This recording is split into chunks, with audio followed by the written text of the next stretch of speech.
Bismillah wassalatu wassalamu ala rasulillah wa ba'd. Kita lanjutkan ya pembacaan kitab Durusul Lughah ya li ghairi natiqina biha. Sekarang kita sudah masuk ad-darsur rabi', pelajaran yang keempat. Sudah masuk di pelajaran yang keempat. Di pelajaran yang keempat ini kita akan dikenalkan dengan huruf jar. Huruf harfun harfu jarrin ya, huruf jar. Huruf jar ini dia berfungsi menjadikan kata setelah huruf jar itu kasroh ya, menjadikan kata setelah huruf jar itu kasroh. Mana tadi ya.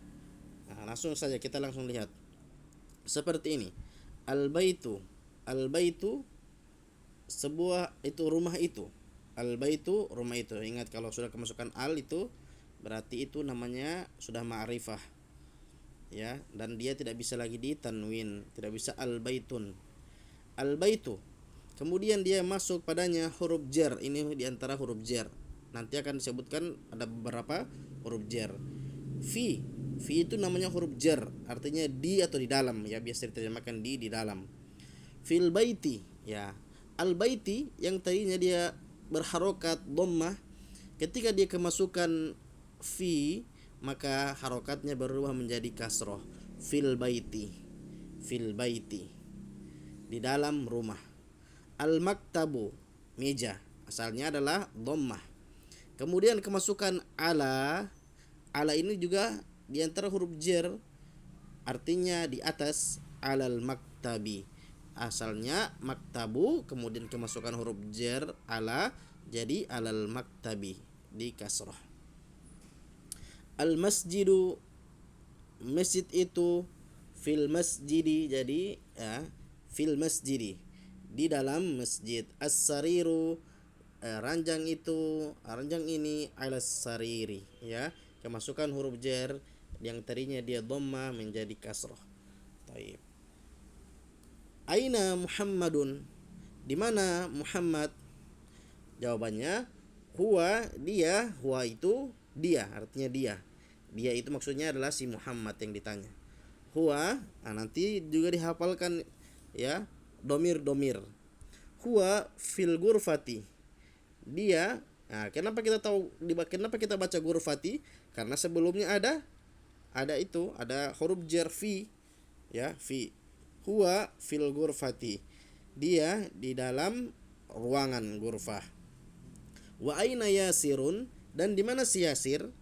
Huwa, huwa ini kembali ke Yasir, Huwa fil hammami. Asalnya hammamu, kemasukan huruf jar fi jadi hammami ya. Huwa fil hammami, dia di dalam hammam, kamar mandi. Wa aina aminatu, di mana Aminah? Hiya, kalau laki-laki itu pakai huwa, kalau perempuan itu menggunakan hiya. Hiya maksudnya si Aminah fil matbakhi, ada di dalam matbakh, dapur. Ainal kitabu, di mana kitab itu? Huwa ya, berarti alkitab ini adalah disebutkan sebagai laki-laki ya, sebagai mudzakkar, nanti disebutkan dia sebagai mudzakkar. Huwa si kitab itu, kitab ini alal maktabi, di atas meja. Wa aina sa'atu, di mana jam itu? Hiya jam itu, jam ini dikategorikan sebagai muannats. Hiya alas sariri, di atas sarir. Sarir adalah ranjang. Toib. Matbakh ini disebutkan matbakh seperti yang ada di gambar ini, dapur. Tamarin, latihan. Ajib anil as'ilatil atiyah. Nanti teman-teman coba untuk menjawab pertanyaan-pertanyaan yang ada di bawah sini. Ajib anil as'ilatil atiyah, jawablah dari pertanyaan-pertanyaan berikut ini. Ainal kitabu ya, kitab berarti kita pakaikan huwa karena kitab dikategorikan sebagai mudzakkar. Huwa maksudnya kitab itu alal maktabi. Nah, Aina Muhammadun, huwa Muhammadun fi al masjidi, di masjid, ya, dan seterusnya. Bisa teman-teman ya coba isi dengan untuk melatih kemampuan kita di dalam ya di dalam menerima materi. Taib. Aina sa'ah, di mana jam tangan? Ya, jawabnya hiya. Berarti kalau jam tangan berarti menggunakan hiya karena dia dikategorikan muannas. Hiya jam tangan atas alas sariri, di atas sarir, di atas ranjang, dan seterusnya. Aina Yasir, aina Aminah, Aminatu fi ghurfati, apakah si Aminah di dalam ruangan? Kalau benar di dalam ruangan jawabnya na'am, ya. Hiya fil ghurfati. Ayasirun fil matbakhi, apakah si Yasir di dapur? Ya, jika tidaklah huwa, tidak, huwa fil ghurfati an-naum, tidak, dia di ruang tidur. Wa man fil ghurfati, man fil ghurfati, siapa yang di ruangan? Bisa kita jawab apa? Siapa? Tergantung apa yang kita ingin jawab. Misalnya ya fil ghurfati abi, di dalam ruangan itu bapak saya.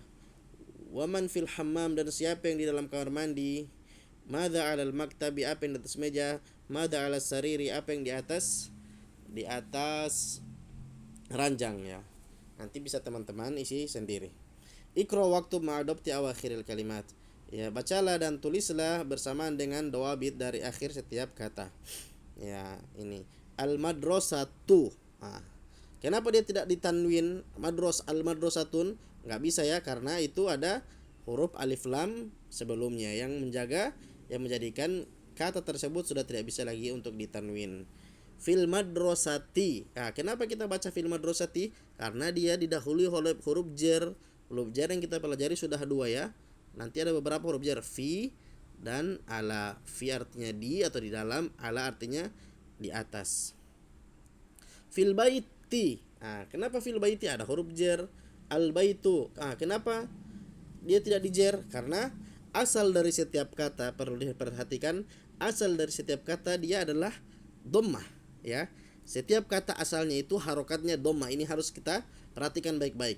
Setiap kata asalnya itu dia harus harokat dhammah. Kalau ada sebab yang menjadikan harokat itu berubah, baru dia dirubah. Jika tidak ada yang menjadi sebab harokat itu berubah, maka dia kembali ke asalnya, yaitu dhammah.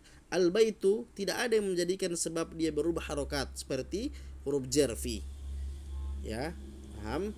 Taib. Al-ghurfatu, ghurfah itu artinya kamar, ruangan. Al-hammam artinya kamar mandi. Fil matbakhi, al-maktabu, alal maktabi. Ini sudah kita ulang-ulang apanya? Mufradatnya alal kursiyi, alal kursiyi, di atas kursi. Sariru, as-sariru itu dia bermakna ranjang. Alal kitabi, di atas kitab. Fil masjidi. Iqra waktu, nanti ini dibaca sendiri bisa. At-talibu fil jami'ati, ar-rajulu fil masjidi, aina tajiru, di mana pedagang. Huwa fid dukani, dia ada di toko. Al-qalamu 'alal maktabi, kolam pena itu di atas meja. Aina Zainabu, di mana si Zainab, ya. Hiya, si Zainab, fil ghurfati, di mana di ghurfah, di kamar.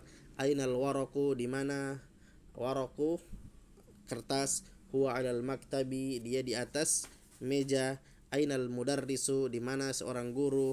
Huwa fil fasli, dia di dalam kelas. Aina Yasirun, aina Yasiru, ya, di mana si Yasir. Huwa fil mirhad, dia di mirhad. Mirhad itu dia tempat WC begitu, dia seperti hammam tapi dia khusus untuk buang air, kurang lebih seperti itu. Asyamsu wal qamaru fis samai, syams bulan, matahari dan bulan di sama, di langit. Man fil fasli, siapa yang di fasal, di ruangan, di kelas. Kemudian sini ada nama-nama orangnya. Muhammadun, Khalidun. Yang sebelah sini semuanya nama pria, nama laki-laki. Adapun yang di sebelah sini semuanya nama-nama perempuan. Semua nama laki-laki di sini harus ditanwin. Ya, Muhammadun, Muhammadun, Khalidun, Hamidun, Yasirun, Ammarun, Sa'idun, Aliyun, Abbasun. Adapun nama-nama perempuan ini tidak bisa untuk ditanwin kecuali sedikit sekali, beberapa nama saja. Aminatu tidak bisa Aminatun, Zainabu tidak bisa Zainabun, Fatimatu tidak bisa kita katakan Fatimatun, ya, Maryamu, Aisyatu, Khadijatu, Sofiyatu, Ruqayyatu, semua nama perempuan itu hukum asalnya dia tidak bisa ditanwin. Hukum asalnya nama perempuan, hukum asal nama perempuan, ya, nama perempuan tidak ditanwin, tidak ditanwin. Ini kita penting untuk mengetahui kaidah-kaidah seperti ini, ya.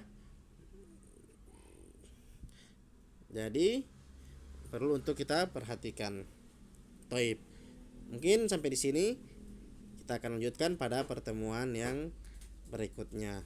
Wassallallahu ala nabiyina Muhammad, subhanakallahumma bihamdika asyhadu an la ilaha illa anta astaghfiruka wa atubu ilaik. Assalamualaikum warahmatullahi wabarakatuh.